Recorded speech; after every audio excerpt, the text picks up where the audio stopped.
life journey. Welcome back to our channel, and this is me again, Miss Angie. So guys, our journey for today is pagpapatuloy lamang po ito sa nakaraang video po natin, okay? Which is ito po, makikita niyo po ngayon sa inyong screen. Ayan, so guys, regarding naman po sa pag-upload ko ng video, kung mapapansin niyo, matagal ako bago makapag-upload or mag-upload, tama?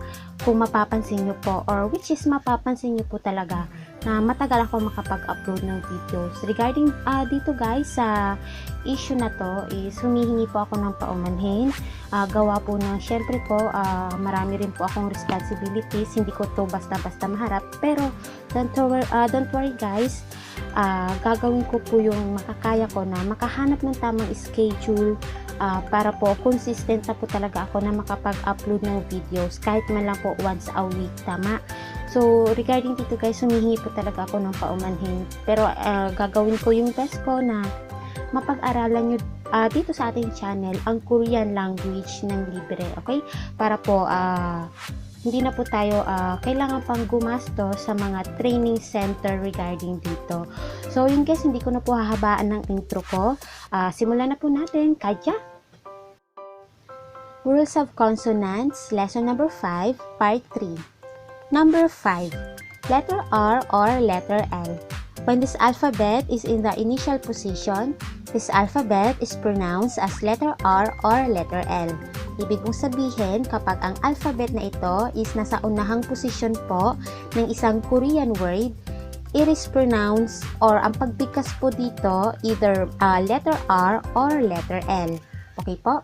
Pero guys, take note lang po tayo, ang alphabet na ito, madalas, letter L po yung pagbigkas ng mga Korean dito. Kasi po yung mga Korean, bulol po sila pagdating po sa letter R. Ayun, pati na rin po ako nabubulol. So yun, bulol po sila sa letter R. So madalas, ang maririnig yung pag-pronounce nila sa alphabet na ito is letter L po. Tandaan po natin yan, okay? So for example po is radio. Radio. Meaning po is radio. Then, romanization, ladio. Okay po? Another example is lemon. Lemon. Meaning po is lemon. Okay? Then, romanization is lemon. Okay po?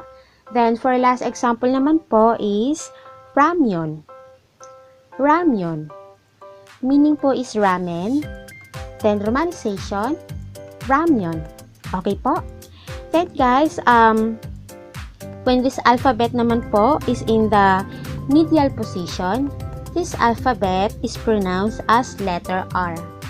Okay po? Meaning po, kapag ang alphabet na ito is nasa gitnang posisyon po ng isang Korean word, letter R naman po yung pagbigkas dito. Ulitin ko po, letter R po ang pagbigkas sa alphabet na ito kapag ito po is nasa gitnang posisyon po ng isang Korean word. Okay po? For example po is are. Are. Meaning po is below. Okay po? Then, romanization, are. Okay? Another example is nore. Nore. Meaning po is song. Then romanization is nore. Nore. Saram. Saram. Meaning po is person. Then ito naman po yung romanization niya, saram. Okay po? Then guys, when this alphabet naman po is in the final position, this alphabet po is pronounced as letter L sounds. Okay po? Ibig pong sabihin, kapag ang alphabet na ito is nasa huling posisyon ng isang Korean word, letter L naman po ang pagbigkas dito. Okay po? For example, mul. Mul. Meaning po is water. Then, romanization, mul. Okay? Then, another example po is sal. Sal. Meaning po is years. Or years of age, I should say po. Years of age po ang ibig sabihin ng sal. Kumbaga, edad, years of age po. Okay? Basta tandaan natin yun guys ha. Sal is years of age. Okay? Then, ito naman po yung romanization niya, sal. Okay? Yolda. So, for a last example na po ito, guys. So, yolda, ibig mong sabihin is to open. Okay? To open. Okay? So, yolda, meaning is to open. Then, ito po yung romanization niya, yolda. Okay po? Then, guys, another rules naman po ng alphabet na ito. When this alphabet po is double, it is sound as letter L sounds po. Okay? Ulitin ko po. When this alphabet is double, the sound of this alphabet is turned into letter L sounds. Okay po? Tatandaan po natin yon. So, ibig sabihin nun guys ha, kapag ang alphabet na ito is na doble, dalawang gantong klaseng alphabet magkadikit. Letter L sounds po yung pagbigkas dito. Okay? For example po, shille. Shille. Meaning po is excuse. Excuse. Then, romanization, shille. Shille. Okay? Another example po is molayo. Molayo. Meaning po is I don't know. Then, romanization, molayo. Okay po? Then, last example naman po is kyolle. Kyolle. Meaning po is shoes. Then, romanization, kyolle. Okay po? Number 6. Letter B or letter P. When this alphabet is in the initial position, this alphabet is pronounced as letter B or letter P sounds. Ibig pong sabihin, kapag ang alphabet na ito is nasa unahang posisyon po ng isang Korean word, ang pagbigkas po dito is either letter B or letter P sounds. Okay po? For example, banana. Banana. Ibig pong sabihin nito is banana. Then, romanization, banana. Okay po? Another example is bengwon. Bengwon. Hospital naman po yung ibig sabihin nito. Then, romanization, bengwon. Okay po? So, guys, when this alphabet naman po is in the medial position, this alphabet is pronounced as letter B sounds. Okay po? Ibig sabihin, guys, kapag ang alphabet na ito is nasa gitnang posisyon po ng isang Korean word, letter B sounds naman po ang pagbigkas dito. Okay? So, for example po, gabang. Gabang. Pag po ang ibig sabihin nito, then romanization is kabang. Okay? Another example is abalso. Abalso. Ibig pong sabihin nito is barber shop, then romanization, abalso. Okay? Then, for last example naman po is aboji. Aboji. Okay? Father po yung meaning nito. Then, romanization, aboji. Okay? So, guys, when this alphabet naman po is in the final position, this alphabet is pronounced as letter P sounds. Okay? Meaning po nito, guys, kapag ang alphabet na ito is nasa huling posisyon po ng isang Korean word, letter P sounds naman po yung pagbigkas dito. Okay po? For example po, bap. Bap. Rice po ang ibig sabihin nito. Then, romanization, bap. Okay po? So, for another example naman po tayo is jeep. Jeep. Okay? House naman po yung ibig sabihin nito. Then, romanization, jeep. Okay po? Number 7. Letter S, letter SH, or letter T. This alphabet is pronounced as letter S sounds. Okay? So, tatandaan natin guys, itong alphabet na ito, letter S sounds po yung pag-pronounce dito. Okay? For example po is sun. Sun. Meaning po is mountain. Romanization, sun. Okay po? Then, gyoza. Gyoza. Meaning po is teacher. Then, romanization, gyoza. Okay? Guys, itong gyoza, pwede rin po itong bigkasing na gyoza.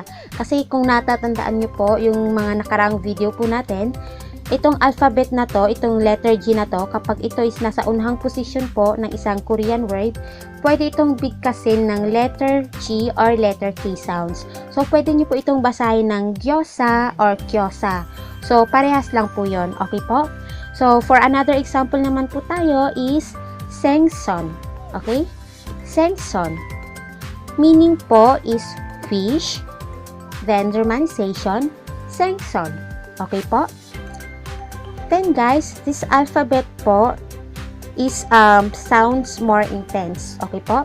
So kanina guys, yung diniscuss ko, yung nakita nyo kanina, single S lang po yon. So yung single S na yon, ang pag-pronounce doon is as soft as letter S sounds lang po.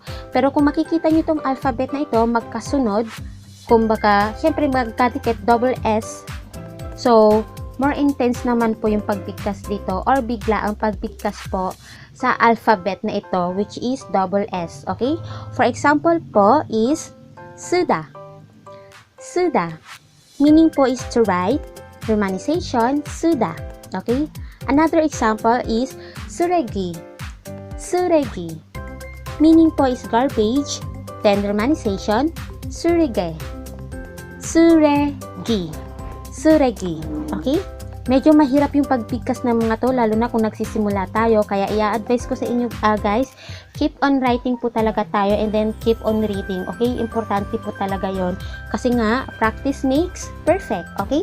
So, ito naman guys, ito namang alphabet na ito, itong double S and single S, it sounds as letter SH when followed by vowels E, ya, yo, you,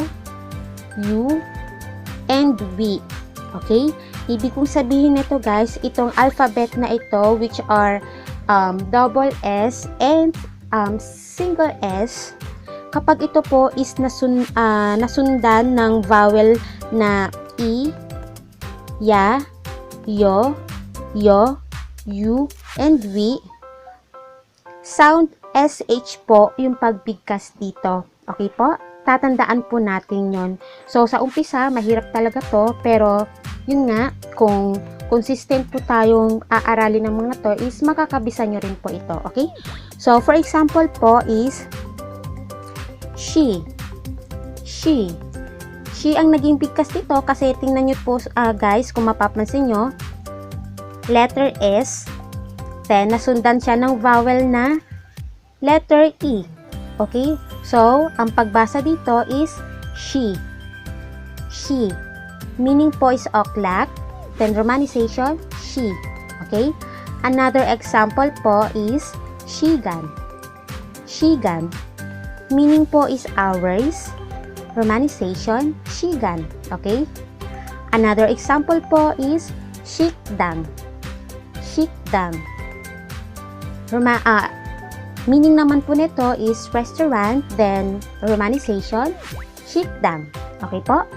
So guys, when this alphabet naman po, itong double S and single S is nasa final position po, it sounds as letter T sounds. Okay po?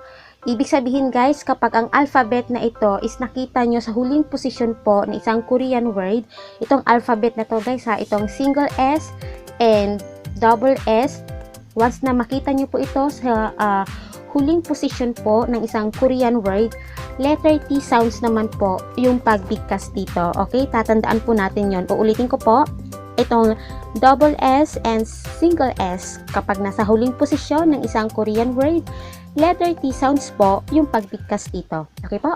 For example, gurot. Gurot. Ibig sabihin po is rice bowl. Then, romanization, gurot. Gurot. Okay? Another example is jotgarak. Jotgarak. Meaning po is chopstick. Then, romanization, jotgarak. Okay po? Then, last example naman po is mashitda. Mashitda. meaning delicious. Okay? Then, romanization, 맛있다. Okay po? So, yun po guys. Hanggang dito na lang po muna tayo. And for our next training, ipagpapatuloy po natin ito. Marami po tayong pag-aaralan regarding dito. Kaya naman po, asahan ko po ulit kayo for our next video. So guys, always remember, in life, it's a long journey. Kaya naman, marami tayong makakasalubong ng mga challenges. Harapin mo, enjoy mo lang, at palagi mo tatandaan na ang buhay ay isang paglalakbay. Happy living, and to God be the glory. Hanggang sa muli, annyeong! Bye-bye! Maraming salamat po sa panunood, and please, wag po natin kalimutang mag-like and mag-subscribe po dito sa ating channel. And also, please, pakihit na rin po ang bell button para po updated po tayo sa lahat ng videos na i-upload ko. So, maraming salamat po. Kamsahamnida!